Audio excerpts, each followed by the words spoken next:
திரு மதிப்புக்குரிய திருசத்தியார் அவர்கள் ஒரு 5 நிமிஷம் வாழ்த்துறை சொல்வார். அதுக்கடுத்து அப்படியே செய்திக்குள்ளே போய்க்கலாம். அண்ணன் மூத்த பத்திரிகைகளை செய்திடலாம் ஒரு நிமிஷம்.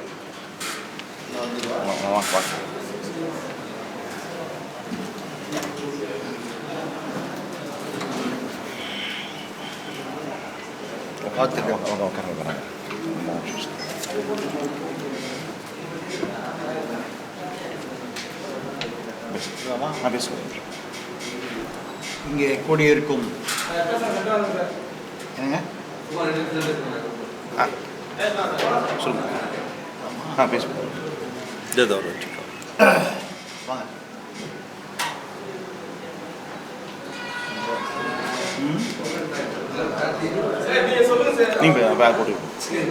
இங்கே கூடியிருக்கும்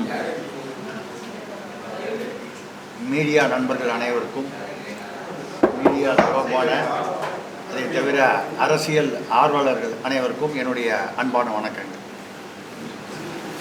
அநேகமாக மீடியாவில் என்னை தெரிந்திருக்கும். இருந்தாலும் தெரியாதவர்களுக்கு நான் சமீபத்தில் தான் மீடியாவில் ஒரு 45 வருடங்களாக பணியாற்றி வருகிறேன். 1978 இன்று வரை வெற்றிகரமாக நான் பல பத்திரிகைகளில் எழுதி கொண்டிருந்தது முதல் 15 ஆண்டுகள் தமிழக அரசியல் உத்திரி சக்தி தேவதை என்று பல பத்திரிகைகளில் அதிபராகவும் ஆசிரியராகவும் இருந்திருக்கிறேன். இப்பொழுது அரசியல் ஊடகவியலாளர், அரசியல் விமர்சகர் என்ற முறையிலும் அரசியலில் பணியாற்றி வருகிறேன். நான் எந்த கட்சியையும் சேர்ந்தவன் இல்லை, எந்த இயக்கத்தையும் சேர்ந்தவன் இல்லை. இப்போ நான் சப்ஜெக்டுக்கு வந்தேன். திரு அவர்கள் ஏறக்குறைய 25 ஆண்டுகளாக, இது ஒரு சில்வர் ஜூப்ளின்னு சொல்லக்கூடிய ஒரு நிகழ்ச்சின்னு சொல்லலாம். 25 ஆண்டுகளாக இந்த லயோலா கல்லூரி அதை அடிப்படையாக வைத்து அந்த குழுவை வைத்து இந்த அரசியல் கள ஆய்வு செய்து வருகிறார். இந்த அரசியல் கள ஆய்வு எப்படிப்பட்ட ஒரு சிக்கலான கயிற்று மேல் நடக்கக்கூடிய ஒரு விஷயம் அப்படிங்கிறத தெளிவுபடுத்துறதுக்காக தான் இப்போ நான் என்னுடைய உரையில் நான் சுருக்கமாக சொல்லப்படுறேன். ஏனென்றால் பொதுவாக கள ஆய்வு செய்பவர்கள் ஏற்கனவே ஒரு முடிவை மனதில் வைத்துக்கொண்டு இவர்களைத்தான் நான் வாழ்த்துவது, இவர்களைத்தான் வெற்றி பெறணும்னு சொல்லி அவர்களை நோக்கி அந்த வெற்றியை கொண்டு போவதற்கு என்ன செய்யணுமோ அதுதான் செய்வாங்க. நிறைய பேர், நான் எல்லாரையும் சொல்லலை, 1-2 பேர் தான் உள்ளதை உள்ளபடி சொல்லுவோம். நம்ம கூட தமாஷா சொல்லுவோம், உள்ளதை உள்ளபடி சொல்லணும், கண்டதை கண்டபடி சொல்லணும், கண்டபடி சொல்லக்கூடாது. எப்படி நம்ம பார்க்குறோமோ அதை அப்படி தான் சொல்லணும். அந்த முடிவு நமக்கு ஏற்ற, தனிப்பட்ட முறையில் நமக்கு ஏற்றதாக இருக்காது. இப்போ நானே ஒரு கட்சிக்கு ஓட்டு போடுறேன் அப்படின்னு சொன்னால் அந்த கட்சி ஜெயிக்கும்னு சொல்ல முடியாது. நான் ஓட்டு போடுற கட்சி தான் ஜெயிக்கும்னு அப்படி சொல்ல முடியும். அந்த வகையில் தனக்குள்ள வெறுப்புகளை ஒதுக்கி வைத்துவிட்டு அந்த கள ஆய்வை எவ்வளவு சிறப்பாகவும் நேர்மையாகவும் திறமையாகவும் செய்கிறாரோ அப்போ தான் அந்த கள ஆய்வுக்கு மரியாதை இருக்கும். இதுக்கு இது திரு அவர்கள் அந்த லயோலா காலேஜ் அந்த அடிப்படையில் இருந்து ஆரம்பித்து இன்று வரை அதை மிக சிறப்பாக செய்து வருகிறார். அதற்கான சில சின்ன உதாரணங்களை ஒரு 5 நிமிடத்துக்குள்ளே சொல்லி முடிச்சிருக்கேன். என்னுடைய உதாரணத்தை வைத்து எதனால் எனக்கும் திரு அவர்களுக்கும் இப்படி ஒரு உறவு, ஒரு ஈர்ப்பு ஏற்பட்டது அப்படின்னு சொன்னால், அவரும் கிட்டத்தட்ட என்ன மாதிரியே இருக்கார். உழைக்க தெரிந்தவர், ஆனால் பிழைக்க தெரியவில்லை. உழைக்க தெரிந்தவருக்கு பிழைக்க தெரியவில்லை. ஏனென்றால் நான் 45 வருஷ அனுபவத்தில் சொல்கிறேன், 15 வருஷம் அரசியல் பத்திரிகைகள் நடத்துகிற அனுபவத்தில் சொல்கிறேன். பிழைக்க தெரிந்திருந்தால் நான் கோடீஸ்வரனாக இந்தோனேஷியாவில் ஒரு அதிபருக்கு ஆலோசகராக இருந்து பெரிய தொழிலதிபராக இங்கே எல்லாரும் இங்கிருந்து சாதாரணமாக பைக்கில் போனவங்களாம் கோடீஸ்வரன் ஆகிறான். நான் கோடீஸ்வரனாக அங்கிருந்து இங்கே லட்சாதிபதியான பத்திரிகை துறையிலும் இந்த அரசியல் தொடர்பான துறையிலும். ஏனென்றால் நேர்மையாகவும் உண்மை என்று சொன்னதாலும். ஒரே ஒரு சின்ன உதாரணம் சொல்லிடுறேன், பெயர்கள் குறிப்பிட வேண்டாம். இங்கே எல்லா மீடியாக்களும் இருக்கிறார்கள். ஆமாம், எல்லா மீடியாக்களும் இருக்கிறார்கள், சார்புகளை சேர்த்து. ஒரு 2016 தேர்தலில் அப்போ அந்த தேர்தலுக்கு முன்னால் ஒரு கருத்து கணிப்பு போடுறோம். வழக்கமாக எல்லா பத்திரிகைகளும் போடக்கூடிய அரசியல் பத்திரிகைகள் தமிழக அரசியல் சார்பாக போட போகும்போது எனக்கு ஒரு முக்கியமான இடத்துலேருந்து அழைப்பு வருது. ஒரு முக்கியமான இடம்னு சொல்லும்போது உங்கள் யூகத்துக்கு விட்டுறேன். அப்போ அவங்க கூட்டம் அமைச்ச போது போய் பேசுன போது நீங்கள் ஏதோ கருத்து கணிப்பு போடுறீங்களாமே. ஆமாம், நம்ம கட்சி தான் ஆட்சிக்கு வரும்னு போடுங்க, அதாவது ஆட்சி மாற்றம் ஏற்படும் 2016 போடுங்க. இல்லைங்க நான் எப்படி போட முடியாது, ஏன்னா வந்து நாங்கள் செய்த கலாய்வில் இப்போ இவர் எப்படி பண்ணுறாரோ அது எங்கள் பத்திரிகை மூலமாக நாங்கள் செய்கிறோம். அதை வந்து இவர் வந்து அதை ஒரு அடிப்படை தொழிலாக வைத்து செய்கிறார், அடிப்படை அது ஒரு இதுவாக செய்கிறார். நாங்கள் வந்து பத்திரிகை மூலமாக நேர்வர்கள் மூலம் இல்லை நாங்கள் போட்ட வரைக்கும் இல்லைங்க நீங்கள் வர்றதுக்கு வாய்ப்பு இல்லை. இல்லை நாங்கள் விசாரித்த வரைக்கும் நாங்கள் தான் ஜெயிப்போம். அப்போ எதுக்கு என்ன கூப்பிட்டீங்க? நீங்கள் தான் ஜெயிப்பீங்களா, அப்புறம் எதுக்கு என்ன கூப்பிட்டீங்க? இல்லை நீங்கள் உங்களுடைய கணிப்பு என்னன்னு சொல்லுங்கள். அதிமுக 130லேருந்து 135 சீட்டு வரும், திமுக 80லேருந்து 90 சீட்டு வரும். அதனால் அப்போ வந்தேன்னா அவங்க கூட்டணி. இல்லை உங்கள் கணிப்பு தவறு இருந்தால் இருந்துட்டு போட்டேனே, எனக்கு தெரிஞ்சதை நான் எழுதுகிறேன். இல்லை நீங்கள் எவ்வளோ பேரை கணிப்பு பண்ணுறீங்க? 20,000 பேர் பண்ணுவீங்களா, 30,000 பேர் பண்ணுவீங்க? அது உங்களுக்கான விஷயம். 2,000 பேர் கூட பண்ணுவேன்.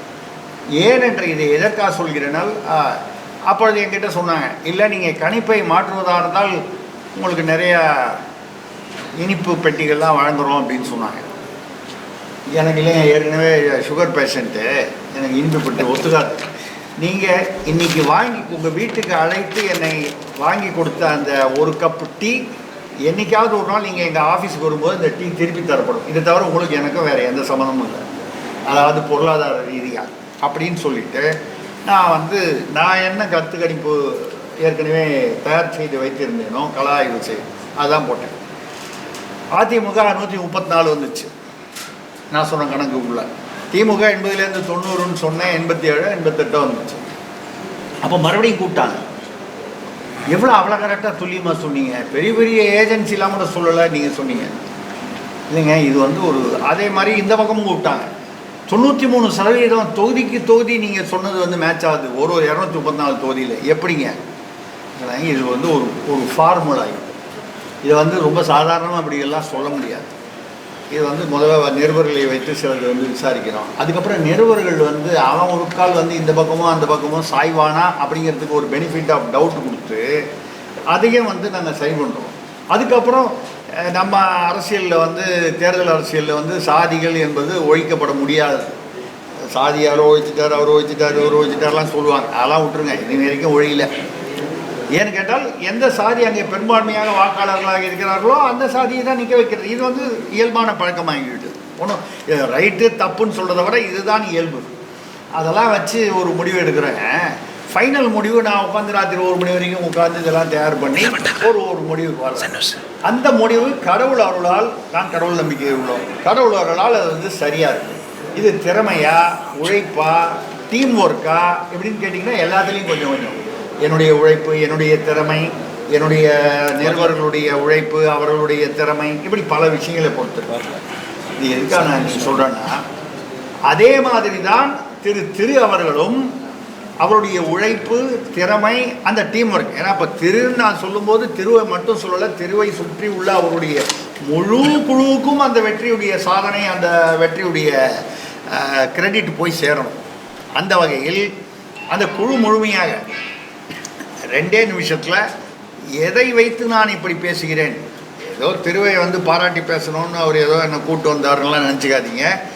ஐயா வாங்க விழாவுக்குன்னாரு, வேறு அந்த பணிகள் இன்றைக்கி காலையில் இல்லை, சாயந்தரம் தான் ஏதோ ஒரு விழா இருக்குது, நான் வந்தேன். இப்போ தமிழக மக்களின் பிரச்சனைகளை தீர்க்கும் கட்சி அப்படின்னு சொல்லி அதெல்லாம் அவர் வந்து விவரிப்பார், அது அவரோட வேலை. நான் ஒரு பார்வையாளனாக பார்க்கும்பொழுது, அரசியல் ஆர்வலாக பார்க்கும்பொழுது அவர் வந்து ஏதோ அவருக்கு வேண்டிய கட்சியோ அவருக்கு யாரை பிடிக்குமோ அதை எழுதலை.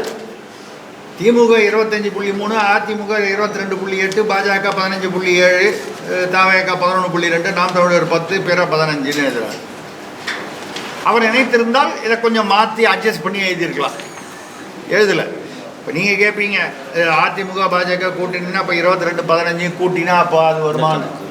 அரசியலில் அந்த கணக்கு வராது. நேற்று கூட பேசியிருக்கேன், அரசியலில் வந்து அப்படி வராது. சில சமயம் அந்த ஓட்டு வந்து கூட்டணி வரும்போது டிரான்ஸ்ஃபர் ஆகும், ஆகாமலையும் போகும், தொகுதிகளை பொறுத்து. அதே மாதிரி இன்னொரு இடத்துல பார்த்தீங்கன்னா அவர் வந்து என்ன எழுதுறாரு, வெற்றி வாய்ப்புன்னு சொல்லி திமுக கூட்டணி ப்ளஸ் காங்கிரஸ் ப்ளஸ் விசிகேன்னு போட்டு 33.60% போடுறாரு. அதிமுக கூட்டணி பாஜக பாமக 28.70, தாவேக தாதாக்க இது இவங்க சேர்த்து 25.3, பிற வந்து 12.40 போடுறாரு. ஆக இங்கேயும் இன்றைக்கு என்ன யதார்த்த கள சூழ்நிலை இருக்கிறதோ அதைத்தான் அவர் சொல்கிறாரே தவிர அவருடைய தனிப்பட்ட முறையில் இல்லை அவருடைய குழுவினருடைய தனிப்பட்ட முறையில் உள்ள வெறுப்புகள் எதுவுமே இதில் வந்து பிரதிபலிக்கவில்லை. இதுதான் இந்த அறிக்கை, இந்த ஆய்வுடைய நேர்மையை பறைசாற்றுவது என்பது என்னுடைய கருத்து. அதே மாதிரி பார்த்தீங்கன்னா அந்த கோயம்புத்தூரில் 2024 பாராளுமன்ற தேர்தலில் அதை சொல்லி முடிச்சிடுறேன். பிஜேபி அண்ணாமலை அவர்கள் 35.8ன்னு தேர்தலுக்கு முன்னால் வந்து ப்ரீபோல் கொடுத்துருக்காரு. திமுக 33.7, அதிமுக 22.5, நாதாக 4.2 இப்படி போட்டிருக்காரு. எக்ஸிட் போல் ரிசல்ட் வரும்போது அதுவே வந்து 35.8, 34.9 ஆச்சு. கிட்டத்தட்ட அதே தான். அவர் திமுகவும் வந்து 33.6 அதே தான் முன்னால் உள்ளது. அப்படி வந்து வரும்பொழுது ஆனால் இறுதி தேர்தல் முடிவுகளில் பார்த்தீங்கன்னா அண்ணாமலை 32.79. என்ன வித்தியாசம்? ஏறத்தாழ ஒரு 2.5-3% வித்தியாசம் வந்துச்சு. திமுக வந்து 33%, 34%ன்னு ஒரு கணக்கு போட்டது 41%, 7% அதிகமாகிடுச்சு. அதிமுக வந்து 22ன்றது ஒரு 17% ஆயிடுச்சு, 5% இறங்கி போச்சு. ஆக அதிமுகவில் இறங்கி போனது எங்கே போச்சு? பாஜகவுக்கு போகாமல் திமுகவுக்கு போச்சு. இது ஏன் போச்சு, எதுக்கு போச்சு, அதை பற்றி பேசுகிறதுக்காக நம்ம இங்கே வரல. இப்படி அதாவது கடைசி நிமிடத்தில் நம்ம எவ்வளவுதான் ஆய்வுகள் போட்டாலும் கள ஆய்வுகள் செய்தாலும் அது எவ்வளவு துல்லியமாக இருந்தாலும் கடைசி நிமிடத்தில் அரசியல் காரணிகள் நிறைய இருக்கும். அது எல்லாருக்கும் தெரிஞ்ச விஷயம். தமிழ்நாட்டில் கடைசி நிமிட அரசியல் காரணினா அது என்னங்கிறது தெரியும். காந்தி தாத்தா நினச்சார்னா அவர் அரசியல் வந்து வாக்குகளை வந்து எப்படி வேணாலும் மாற்றுவார். இந்த நாட்டின் அரசியல் வந்து காந்தி தாத்தாவிடம் இருக்கிறது. இப்படி சொன்னால் புத்திசாலித்தனமான ஆர்வலர்களான நேயர்களான மீடியாக்காரர்களான உங்களுக்கு தெரியும். காந்தி தாத்தா சிரித்தார்னா அவருடைய சிரிப்பின் வலிமை அதிகம். மற்ற கட்சிகளின் வந்து தேர்தலில் அவர்களுடைய அதுக்கு முன்னால் பர்ஃபார்மன்ஸோ இல்லை அவர்களுடைய வாக்குறுதிகளோ இதெல்லாம் தாண்டி காந்தி தாத்தா சிரிச்சார்னா தேர்தல் ரிசல்ட்டு மாறும் என்ற வகையில் இப்படி இருக்கக்கூடிய இதுதான் தமிழ்நாட்டு தேர்தல். அன்னிலேருந்து இன்னி வரைக்கும் இப்படி தான் இருக்குது. இனிமேல் வரப்போகிற தேர்தல்களையும் இப்படி தான் இருக்கும் என்று நாம் எதிர்பார்க்கலாம்.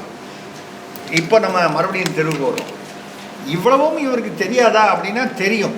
ஆனால் என் கடன் பணி செய்து கிடப்பதே அப்படின்னு சொல்லி 25 வருடங்களாக நேர்மையாக எந்தவித எதிர்பார்ப்பும் இல்லாமல், ஏன்னா எதிர்பார்ப்பும் இல்லாமலே எனக்கு தெரியும் இந்த மாதிரி நான் தமிழக அரசியல் பத்திரிகை நடத்தும் போது ஒரு விஷயத்தை எழுதுறதுக்கு எவ்வளவு பணம் கொடுக்கறதுக்கு தயாராக இருக்காங்க, இல்லை எழுதாமல் இருக்கிறதுக்கு எவ்வளவு பணம் கொடுக்க தயாராக இருக்காங்கன்னு எனக்கு தெரியும்.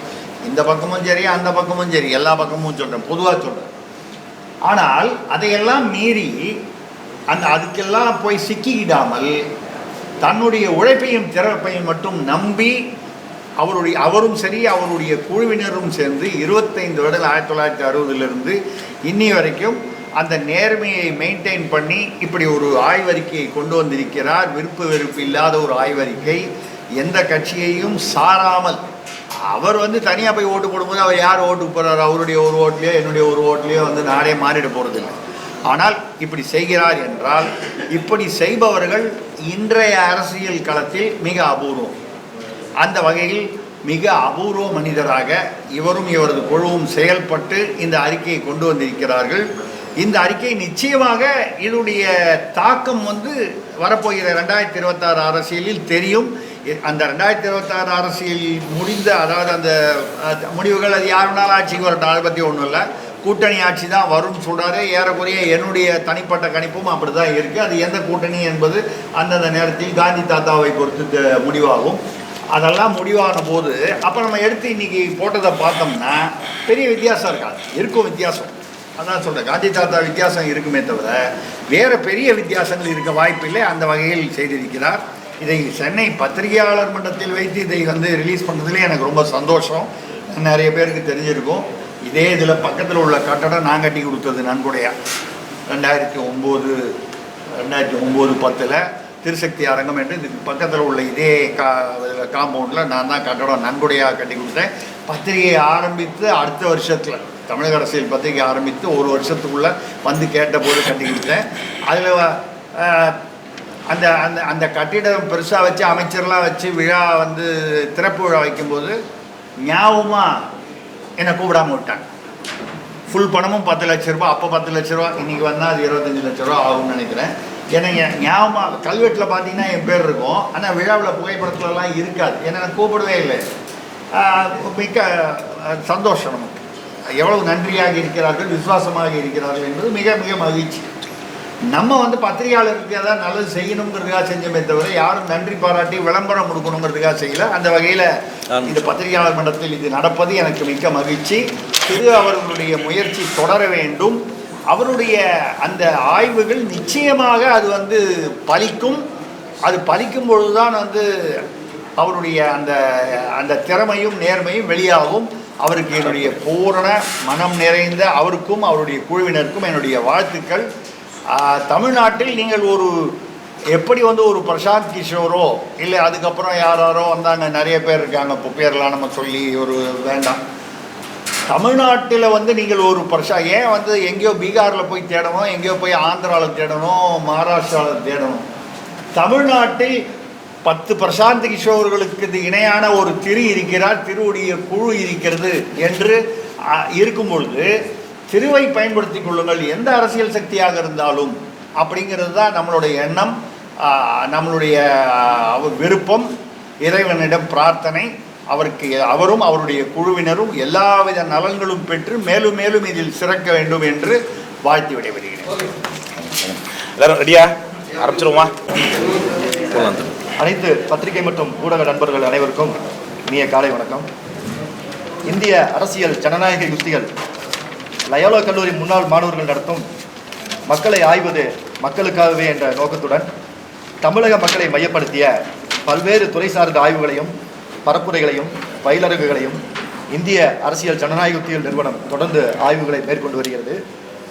மக்களின் உள்ளத்தில் உள்ள எண்ணங்களை ஆய்வுபூர்வமாக அறிந்து செயல்பூர்வமாக திட்டங்களை முன்னெடுத்து செல்லும் பணியில் 2002 தொடங்கி இதுவரை தமிழகத்தில் உள்ள அனைத்து மாவட்டங்களிலும் பயணம் செய்து இந்திய அரசியல் ஜனநாயக யுக்திகள் அமைப்பு தேர்தல் தொடர்பான இதுவரை 60 கள ஆய்வுகளை துல்லியமாக நடத்தியுள்ளது. தமிழகம் மற்றும் புதுவையில் 21ஆம் நூற்றாண்டின் தொடக்கநிலை பண்பாட்டு அரசியல் சூழலின் பல்வேறு பரிணாமங்களையும் நாங்கள் தொடர்ந்து ஆய்வுகளை செய்து வருகிறோம். கள ஆய்வுகள் முடிவுகளை பார்க்கின்ற பொழுது வரவிருக்கும் 2026 சட்டமன்ற பொது தேர்தல் நடைபெறும் தருவாயில் தமிழகத்தின் தற்போதைய அரசியல் நிலவரத்தை தீர்மானிக்கும் காரணிகளையும் அவற்றின் கூட்டு செயல்பாட்டையும் கணிக்க பிப்ரவரி 5/2/2025 முதல் 17/6/2025 வரை 234 சட்டமன்ற தொகுதியில் அரசியல் கள ஆய்வுகள் மேற்கொள்ளப்பட்டது. முன்னாள் லயோலா கல்லூரி மாணவரும் இந்திய அரசியல் ஜனநாயகத்தின் அமைப்பின் ஒருங்கிணைப்பாளருமான சி. திருநாவுக்கரசு அவர்களின் நேரடி வழிகாட்டுதலின்படி 70,922 பேர் பங்கேற்ற இந்த ஆய்வில் ஆய்வாளர்கள், உதவியாளர்கள், 50க்கும் மேற்பட்ட முன்னாள் மாணவர்கள், பயிற்சி பெற்ற பெண்கள், இளைஞர்கள் கலந்து கொண்டு அனைத்து பகுதிகளிலும் ஆய்வுகள் நடத்தப்பட்டது. பங்கேற்றோரின் பின்னணிகளை குறித்து பார்க்கின்ற பொழுது கள ஆய்வு நடத்தப்பட்ட இடங்களிலே 54.8% நகரம் சார்ந்த பகுதிகள்.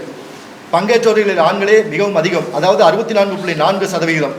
வயது ரீதியாக பார்க்கின்ற பொழுது 41.3 விழுக்காடு 31 முதல் 45 வரை உள்ள வயதினர், 21 முதல் 30 வயதுள்ளவர்கள் 25.6 விழுக்காடும், 46 முதல் 60 வயதுள்ளவர்கள் 23.5 விழுக்காடும் இதில் பங்கேற்றிருக்கிறார்கள். சாதி ரீதியாக பார்க்கின்ற பொழுது 18.9% தாழ்த்தப்பட்டோரும், 20.6% மிகவும் பிற்படுத்தப்பட்டோரும், 40.3% பிற்படுத்தப்பட்டோரும் பங்கேற்றிருக்கிறார்கள். மத ரீதியாக பார்க்கின்ற பொழுது 81.7 விழுக்காடு இந்து மதத்தை சார்ந்தவர்களும், கிறிஸ்தவ மதத்தை சார்ந்தவர்கள் 6.2 விழுக்காடும், இஸ்லாமியர்கள் 6.4 விழுக்காடும் பங்கேற்றிருக்கிறார்கள். கல்வியை பொறுத்தமட்டில் பெரும்பாலும் 49.7 விழுக்காடு 6ஆம் வகுப்பு முதல் 12ஆம் வகுப்பு வரை படித்தவர்கள், படிக்காதவர்கள் 18.4 விழுக்காடு, 5 வரை படித்தவர்கள் 14.4 விழுக்காடு, உயர்கல்வி கற்றுள்ளவர்கள் வந்து பார்த்தீங்கன்னா 17.5 விழுக்காடுகள் பங்கேற்றிருக்கிறார்கள்.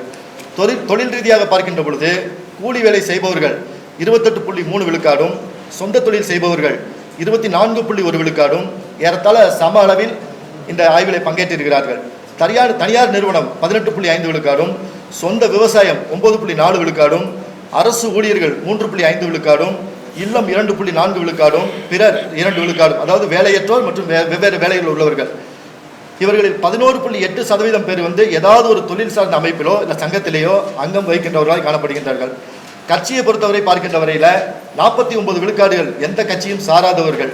கட்சி உறுப்பினர்களில் பார்த்தா அனைத்து இந்திய அண்ணா திராவிட முன்னேற்ற கழகத்தை சார்ந்தவர்கள் 12 விழுக்காடும், திராவிட முன்னேற்ற கழகத்தை சார்ந்தவர்கள் 12.8 விழுக்காடும், பாரதிய ஜனதா கட்சி 2 விழுக்காடு, காங்கிரஸ் 1.1, சிபிஎம் சிபிஐ 1.1, பாட்டாளி மக்கள் கட்சி 1.8, விசிக 1%, தாவேகா 4.47, பிறர் 13. மற்ற கட்சிகள் 99.37% இதில் பங்கேற்றிருக்கிறார்கள். தமிழர் பண்பாடு சமூக அரசியல் சூழலுக்கு ஏற்ப எண்ணியல் மற்றும் பண்பியல் கூறுகளை உள்ளடக்கி திருநாவுக்கரசு அவர்கள் உருவாக்கியுள்ள தமிழ் சமூக பண்பாடு உளவியல் அணுகுமுறை இந்த ஆய்விலும் பின்பற்றப்பட்டுள்ளது. சரளமான, சகஜமான, இயல்பான கருத்து உணர்வு பகிர்வுக்கு இணக்கமான பெரும்பாலும் 11 கேள்விகள் இந்த ஆய்விலே நாங்கள் கேட்கப்பட்டிருக்கின்றன. ஓகேவா, போலாமா? ரெடியா? அன்புடைய ஊடகவியல் நேயர்கள் அனைவருக்கும் இனிய காலை வணக்கத்தை தெரிவித்துக் கொண்டு 2002 தொடங்கி இதுவரை கிட்டத்தட்ட 25 ஆண்டுகளாக இந்த களப்பணியில் இன்று நான் காலெடுத்து வைக்கிறேன். கிட்டத்தட்ட 60வது கலாய்வை உங்களிடம் நான் பதிவு செய்ய விரும்புகிறேன். இதுவரை நடைபெற்ற தேர்தலில் சமீபகால தேர்தலுடைய பதிவுகளையும் நான் நகலிடம் கொடுக்கப்பட்டிருக்கிறேன். இப்போது தமிழகத்திலே இருக்கிற அரசியல் சூழ்நிலைகளை பொறுத்து எப்படி இருக்கிறது களம் என்பதை குறித்து 5 மாதங்களாக கலாய்வுகள் என் நிறுவனம் ஐபிடிஎஸ் நிறுவனம் மேற்கொள்ளப்பட்டது. அதன் அடிப்படையில் இந்த அரசினுடைய செயல்பாடுகள், ஆளுங்கட்சியினுடைய செயல்பாடுகள், எதிர்கட்சியினுடைய செயல்பாடுகள் மற்றும் தாவேக்கனுடைய நிலைப்பாடு, அதுக்கான வாக்கு வங்கிகள் யாரிடம் போகிறது, சீமானுடைய செல்வாக்கு குறைந்திருக்கிறதா வளர்ந்திருக்கிறதா, மற்றும் அண்ணாமலை பொறுப்பில் இருந்தது இல்லாத போதுக்கான வளர்ச்சி, இப்படி அடுத்து யார் ஆட்சி கொள்ற இந்த பல்வேறுமான கொஸ்டினை வச்சு மக்களிடம் எங்கள் டீம் மூலமா மேற்கொள்ளப்பட்டு அதனுடைய முடிவுகளை இன்றைக்கு உங்கள் வாயிலாக வேண்டுகிறேன்.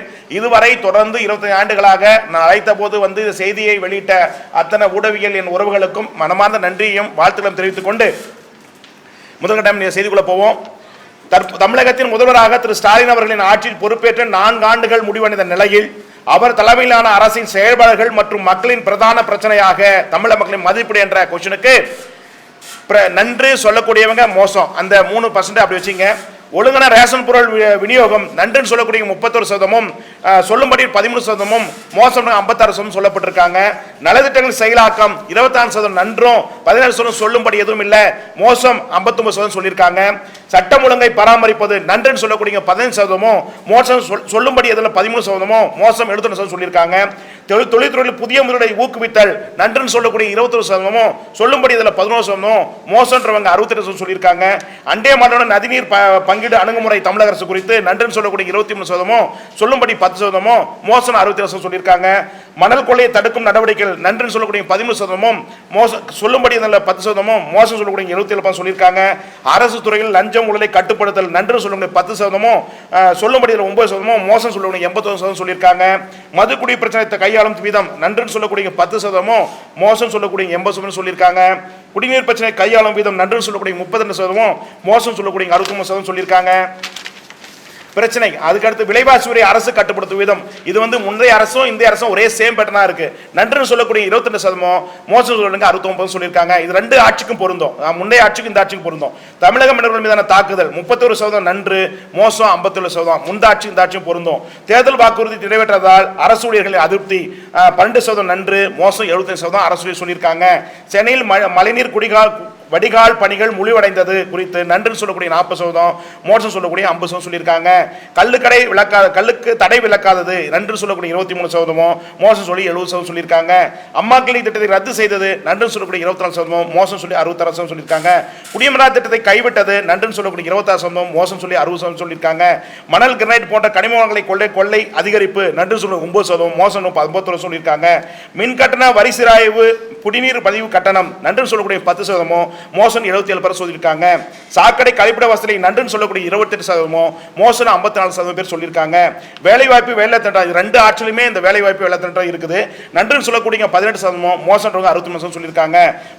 மக்களிடம் போதிய பணப்புழக்கம் இல்லை. இந்த போன ஆட்சியிலும் இந்த ஆட்சி ரெண்டு ஆட்சியுமே மக்களிடம் பணப்புழக்காம இருக்கு அப்படின்னு சொல்லிட்டு நன்றுன்னு சொல்லக்கூடிய 7%, மோசன் 70% சொல்லியிருக்காங்க. வெள்ள நிவாரண தொகை குறைபாடு நன்றுன்னு சொல்லக்கூடியவங்க 15%, 67% மோசம் சொல்லிட்டு. அப்புறம் தமிழக மக்களின் மேற்கண்ட பிரச்சனைகளை தீர்ப்பதில் திமுக, அதிமுக ஆகிய இரு கட்சிகளின் திரவிரமான செயல்பாட்டாலும் வரவிருக்கிற சட்டமன்ற தேர்தலில் எந்த கட்சி மக்களின் பிரச்சனை தீர்க்க தயாராக இருக்கிறது என்ற பார்வையில் பார்க்கிற போது திமுக 25.3%, அதிமுக 22.8%, பாஜக 15.7%, தாவேக 11.2%, நாம் தமிழர் 10%, பிற 15% சொல்லப்பட்டிருக்காங்க. அப்புறம் இந்த அரசுக்கு பாராட்டின நலத்திட்டங்கள் வரவேற்பு, அதாவது அது எதிர்ப்பு, இது வரவேற்பு. வரவேற்பு திட்டங்கள் எதுன்னு சொல்லி பார்த்தீங்கன்னா, மகளிர் உரிமை தொகை வழங்கும் திட்டம் 62% பேர் நல்ல வரவேற்றிருக்காங்க. விடியல் பயண திட்டம், நகர பேருந்துகளில் மகளுக்கு இலவச பேருந்து திட்டம், அது 56% பேர் வரவேற்பிருக்காங்க. மக்களுடன் முதல்வன் திட்டம் 30 நாளில் குறைகள் தீர்க்கும் திட்டம், இதுக்கு வரவேற்பு 27.59% பேர் சொல்லியிருக்காங்க. தொடக்கப்பள்ளி மாணவர்களுக்கு காலை உணவு திட்டம் வரவேற்பு 73%, ரொம்ப நல்ல வரவேற்பான திட்டம். முதியோர் உதவி தொகை 1200 ரூபாயாக உயர்த்தப்பட்ட திட்டம், இதுவும் 40% மக்கள் வரவேற்கிறாங்க. மகளிர் சுய உதவி குழுக்களுக்கு கடன் தள்ளுபடி செய்யும் திட்டம், இதற்கு 40% பேர் வரவேற்பு தெரிவித்திருக்காங்க. அந்நிய தொழில் முதலீடுகள் ஈர்ப்பு, இதுல 36% மக்கள் வரவேற்பு தெரிவிச்சிருக்காங்க. உயர்கல்வியில் முன்னேற்றம் 40% பேர் வரவேற்பு தெரிவிச்சிருக்காங்க. மக்களை தேடி மருந்தகம் 21% பேர் வரவேற்பு தெரிவிச்சிருக்காங்க. இல்லம் தேடி கல்வி திட்டம் கொரோனா காலத்தில் 30.44%, கலைஞரின் வேளாண்மை வளர்ச்சி திட்டம் 49%, முதல்வரின் முகவரி திட்டம் 35%, புதுமை பெண் திட்டம் 59%, நான் முதல்வன் திட்டம் 43%, நான் புதுவன் திட்டம் 30%, கலைஞரின் கனவு இல்லம் திட்டம் இலவச வீடு 18.20%, தாய்மலர் வறுமை ஒழிப்பு திட்டம் 15%, இலவச வீட்டு மனை பட்டா 70% மக்கள் இது இந்த அரசுக்கு வரவேற்பான திட்டங்களாக இது பார்க்கப்படுறாங்க.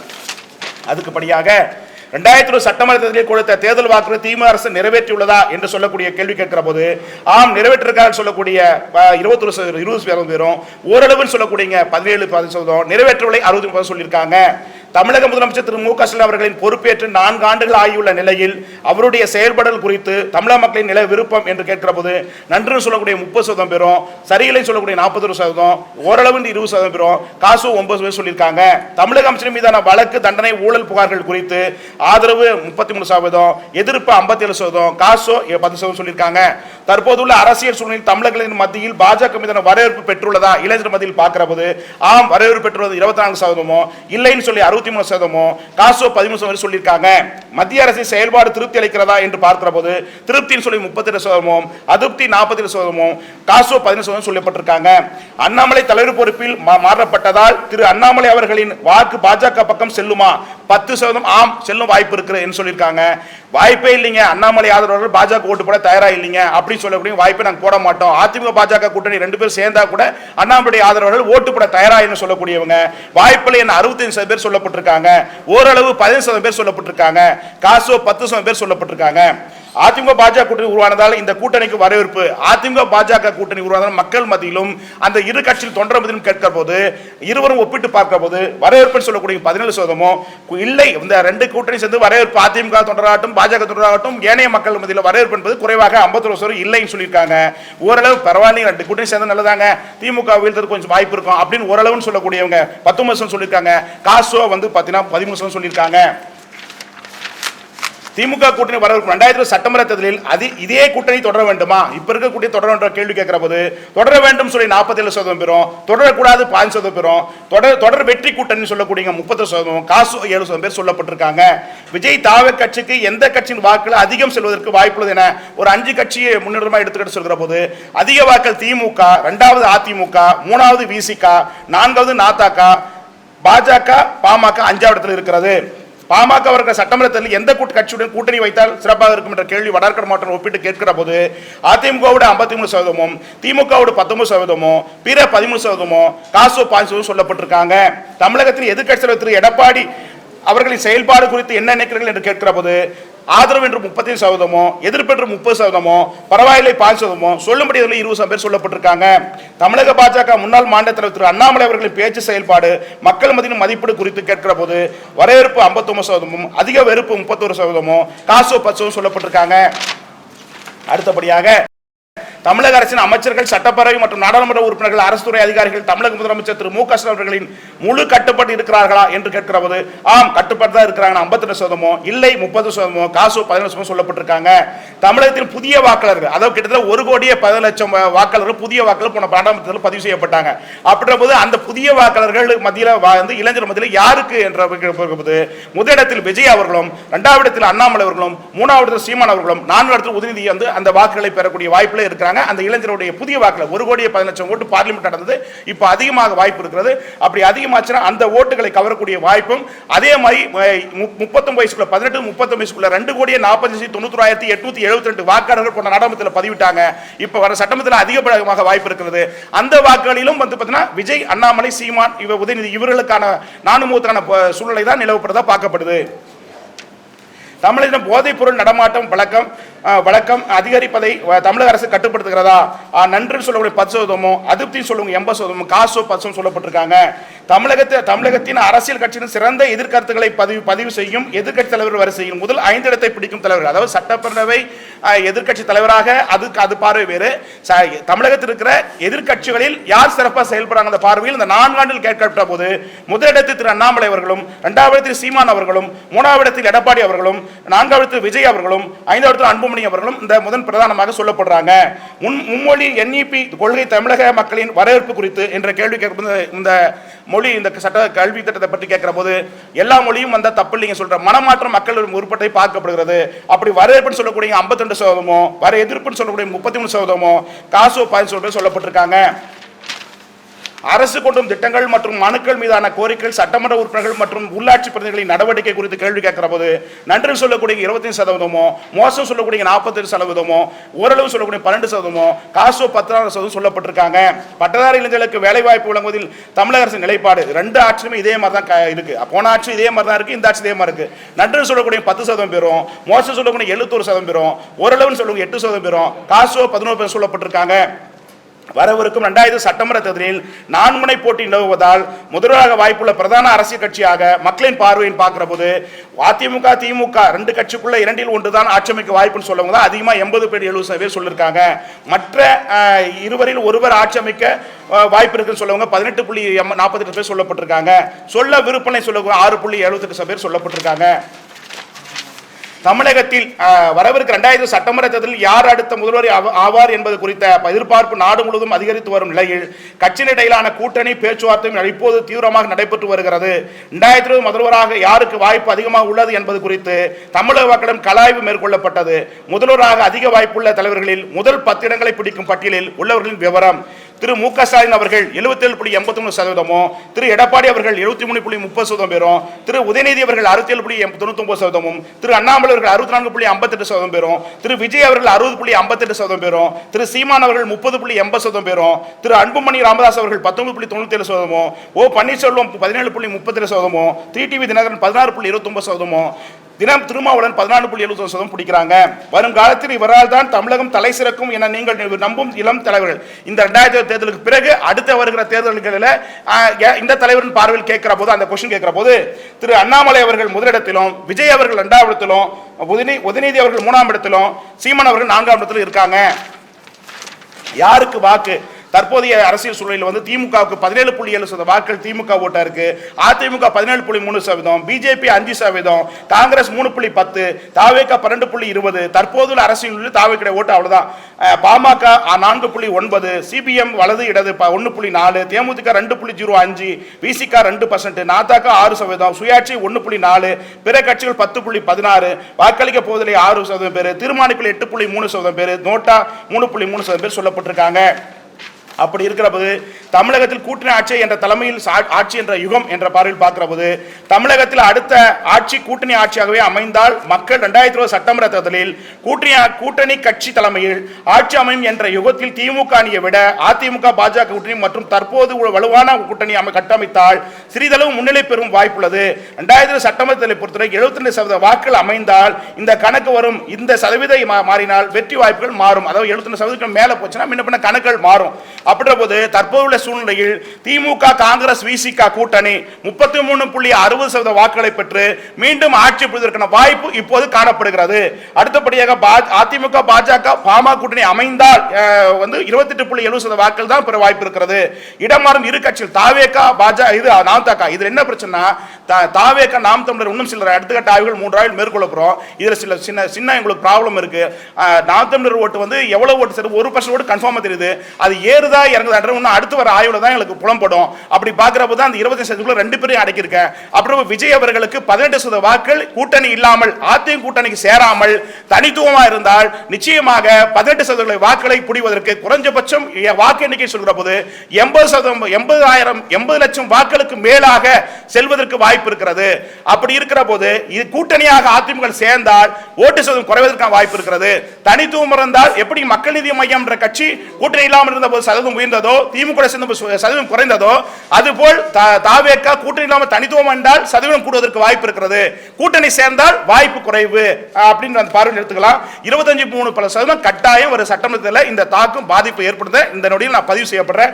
அப்புறம் பிற நோட்டா தீர்மானிக்கப்பட்ட 8% அந்த சேர்த்து 18.40%. இதுல 8% வாக்குகள் மாறுகிற போது இந்த அதிமுக கூட்டணி திமுக கூட்டணிக்கு மார்ஜின் ஆகும். அப்படி பார்வையில் பார்க்கிற போது திமுக கூட்டணி எண்ணியல் சட்டமன்ற தொகுதி அடிப்படையில் பார்க்கிறப்போ 136 சட்டமன்ற தொகுதி வரை பிடிக்க வாய்ப்பு கணக்கில் வச்சுக்கலாம். அது இன்னும் அடுத்த ஆய்வுகள் முழுமைப்படும்.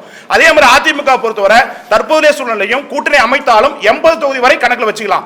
அதுக்கடுத்து இழுபறியா இருக்க 41 தொகுதிகள் தாவேகா கட்சியினுடைய பாதிப்பு அந்த வாக்குகள் திமுக அதிமுக மார்ஜின் மாறுவது வாய்ப்புன்றது இனி வருங்காலத்துக்கு எடுக்கிற ஆய்வின் அடிப்படையில் இந்த எவ்வளவு ஓட்டுகின்றது 40% கணிக்க முடியாத தொகுதி இருக்கு. அந்த 40% யாருக்கு மாறுகிறதோ அதன் அடிப்படையில் ஆட்சி பெறுகிற வாய்ப்பு எடுத்துக்கொள்ளலாம். அவ்வளவுதான். எனி டவுட் கேட்கலாம். அதுக்கு அடுத்து இதுக்கு முன்னாடி ஒரு 4 தேர்தலும் ஒப்பிட்டு பின்னாடி வச்சிருக்கேன். கர்நாடகா 2014 நாடாளுமன்ற தேர்தல், கர்நாடகா தேர்தல், அதுக்கடுத்து 2020 சட்டமன்ற தேர்தல், அதுக்கடுத்து 24 சட்டமன்ற தேர்தலுடைய முடிவுகளுக்கும் நான் சொன்னதுக்கும் இசிஐ தேர்தலுடைய இதுக்கும் என்ன டிஃபரெண்ட் வந்துகின்ற விஷயமும் நான் பதிவிடப்பட்டிருக்கேன்.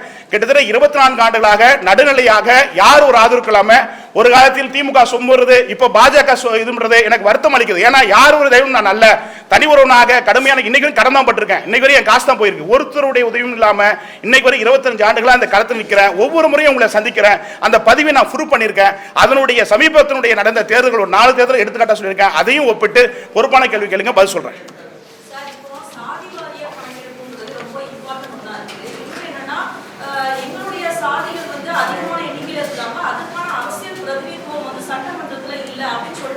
பல சாதியினரும் முன்வச்சிருக்காங்க. இந்த இடத்துல நீங்க மேல் சாதியினர் அப்புறம் பிற்படுத்தப்படும் அப்படின்னு கொடுத்துருக்கேன். இதையே நம்ம சாதியா அந்த கணக்கு அது ஒர்க் போயிட்டு இருக்குமா? ஒர்க் போயிட்டு இருக்கு. அதுக்கான அடுத்த ஆய்வுல கட்டாயம் ஒவ்வொரு சாதி வாரியா எந்த பர்சன்டேஜ் சொல்லிட்டு போயிட்டு இருக்கு. அதுல கொஞ்சம் புலம்படலை. அது ரிப்போர்ட் கூட இருக்கு. அது இன்னும் கொஞ்சம் சில டேட்டா செட் இருக்கு. எடுத்து அதை கண்டிப்பா அடுத்த ஆய்வுல உங்களுடைய இதை நான் பதிவிடுறேன். அது கட்டாயம் வேலை நடந்துட்டு இருக்கு.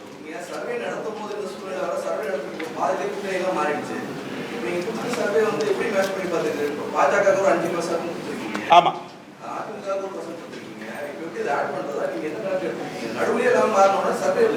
எது சொல்றீங்க? அது ஒவ்வொரு கட்சிக்கு கோர் ஓட்டு. இந்த கட்சிக்கு தான் கோர் ஓட்டு.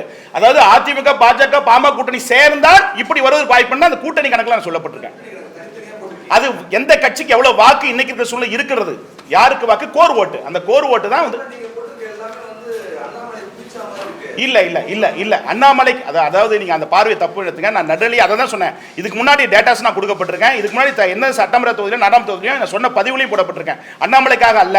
அதாவது இன்னைக்கு இருக்கிற சூழ்நிலை 4 ஆண்டுகள் அதை ஒன்று சொல்லுங்க 4 ஆண்டுகளாக எதிர்கட்சி அதாவது கட்சி அடிப்படையில் சட்டமன்ற எதிர்கட்சி தலைவராக அல்ல எதிர்கட்சி தலைவராக எந்த கட்சியை சார்ந்தவர்கள் திமுக எதிர்ப்பான கருத்துக்களை பதிவிடுறாங்க மக்களும் கேட்டபோது அண்ணாமலை முதலிடத்திலும் சீமானவர்கள் 2ஆம் இடத்திலும் வருகிறாங்க. இது கட்சியின் அடிப்படையில் கேட்கப்பட்ட கேள்வி. சட்டமன்ற எதிர்கட்சி தலைவருடைய செயல்பாடு கேட்ட கேள்விக்கு அதுக்கு நான் பதில் ஆன்சர் கொடுக்கப்பட்டிருக்கேன்.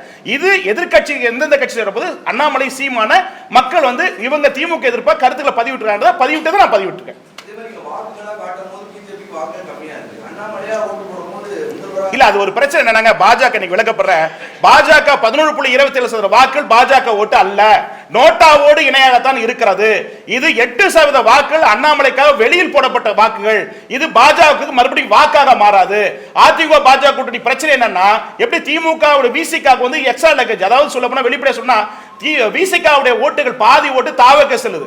அதே மாதிரி இங்க பாஜக ஓட்டுகள் வந்து அண்ணாமலை தலைவர் பொறுப்பு போட்ட பிறகு அவர்கள் பாஜக அதிமுக கூட்டணிக்கு வாக்களிக்க தயாராக இல்ல.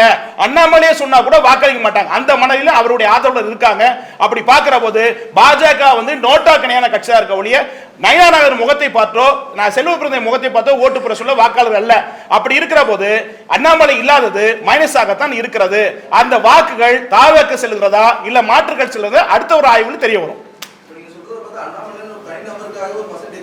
ஆமா இருக்கு 8% வாக்குகள் இருக்கு. அதை நன்கு நான் டீப்பா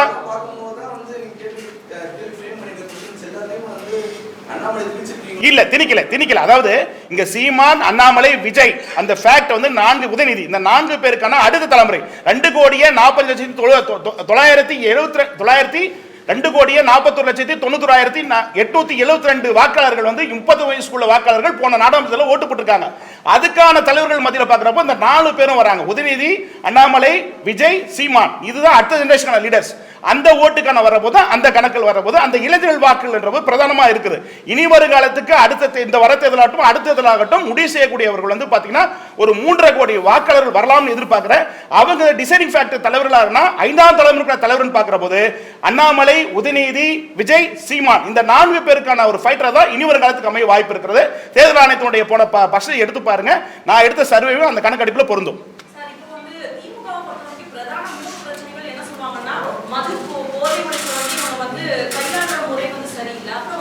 அதிகாரிகளுடைய பேச்சை கேட்டுதான் வந்து அரசு செயல்படுது. மூன்றாவதா சொல்றது வாரிசு அரசியல். நீங்க முதல் 2 விஷயத்தையும் கையாண்டு எடுத்துருக்கீங்க. மூணாவது விஷயம் வாரிசு அரசியல் சார்ந்த விஷயத்தை நீங்க எடுக்கல. எடுத்திருக்க அடுத்த ஆய்வில் வெளியிடுறேன். அது எடுத்திருக்கு கிட்டத்தட்ட 55 பக்கம். இப்போ ஃபர்ஸ்ட் பார்ட் விட்டுருக்கேன். இன்னும் second part, third part, fourth part நான் எலெக்ஷன் வரைக்கும் போனோம். இப்போ உடனே எல்லாமே வந்து மொத்தத்தையும் பண்ணா இதாகும். அடுத்த பார்ட் வரும். அந்த விளக்கத்தை உங்களுக்கு நான் கொடுக்குறேன், வாரிசர் கொடுக்குறேன். இதுல இன்னொரு விஷயம் வந்து இப்போ என்ன கேட்டீங்க நீங்க கொஸ்டின்? திமுக அந்த போதை அதாவது கஞ்சா வந்து பாத்தீங்கன்னா விசிகா சேர்ந்த தொண்டர்கள் தான் அதிக பேர் விற்கப்படுறாங்க. அது மட்டும் இல்லாம திமுக ஆட்சி மட்டும் இல்ல போன ஆட்சியிலும் இது தொடர்தா இருக்கு. அதாவது இந்த திமுக ஆட்சி மட்டும் அல்ல அதிமுக திமுக ஒரே நேர்கூட்டத்தை பாக்குறாங்க. அதிமுக வேறு திமுக வேற பார்க்கல. ஊழல்ல கூட பாத்தீங்கன்னா 2 கட்சியும் ஒரே மாதிரியா பாக்குறாங்க. அவங்களும் ஊழல் கட்சி தான் இவங்களும் ஊழல் தான் மக்கள் பாக்குறாங்க. ஒழிய திமுக சிறந்த கட்சி அதிமுக சிறந்த கட்சின்னு பார்க்கல. இரு கட்சிகளும் போன ஆட்சியும் அதே பிரச்சனை இருந்தது, இந்த ஆட்சியும் அதே பிரச்சனை. தீர்வு கிடைக்காம மக்கள் இருக்காங்க. That is a fact. இல்ல அப்படி நான் ஒரு கட்சியோ வந்து சொல்லல.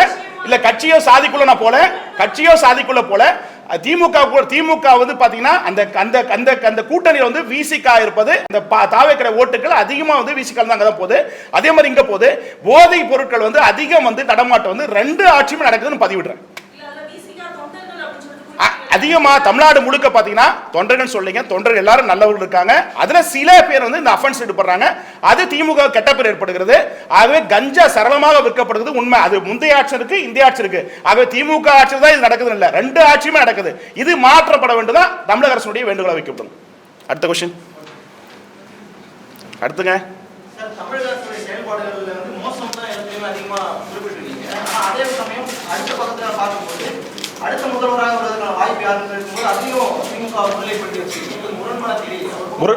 அதாவது தமிழகத்தை பொறுத்தவரை தமிழ் மண்ணை சேர்ந்த தமிழ் மொழி இயக்குனர் தான் இனி வருங்கால வாழ்வு. இனி வருங்காலத்துக்கு உன்ன 4 நூற்றாண்டுக்கு எனக்கு தெரிஞ்சு இந்த 25 வருஷமா ஆய்வு பண்ணிருக்க போது தேசிய கட்சிகள் பாஜக, காங்கிரஸ், இடதுசாரிகள் யார் ஒரு தேசிய கட்சிகளும் தமிழ்நாட்டில் இதுக்கு மேல் இடம் கிடையாது. மாநில கட்சிகள் மட்டும்தான் இடம். அப்படி பார்க்கிற போது தமிழகத்தில் ஆண்ட கட்சி ஆளுகிட்ட கட்சி இப்ப 2 கட்சி தான் அடுத்த தேர்தலில் வந்து வலுவான கட்சி.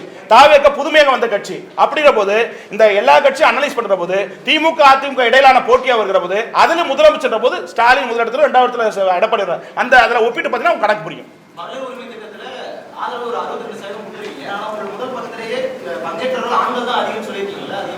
இல்ல அது பெண்களும் சொல்லப்பட்டிருக்கு, பெண்களும் அதிகமா எடுக்கப்பட்டிருக்கு. அதுல ஆண்களும் வந்து பார்த்தீங்கன்னா அதிகமா எடுக்கப்பட்ட ஆண்கள். அடுத்த கொஸ்டின்.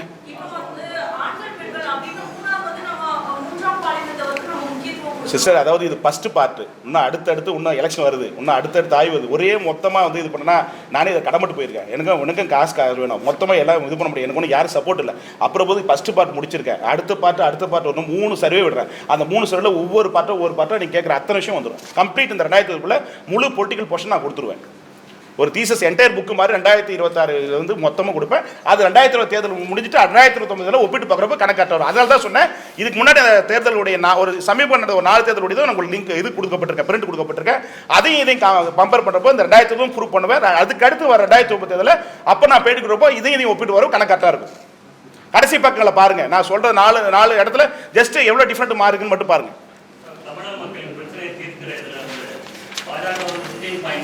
அது ஒரு நல்ல கொஸ்டினுங்க. அதுல கேட்கிற போது அண்ணாமலை இருந்த போது அதை மெயினா வச்சிடும். அண்ணாமலை தலைவராக இருந்த போது அப்ப இருந்த சூழ்நிலைக்கு இப்போக்கும் மாறுபட்டிருக்கு.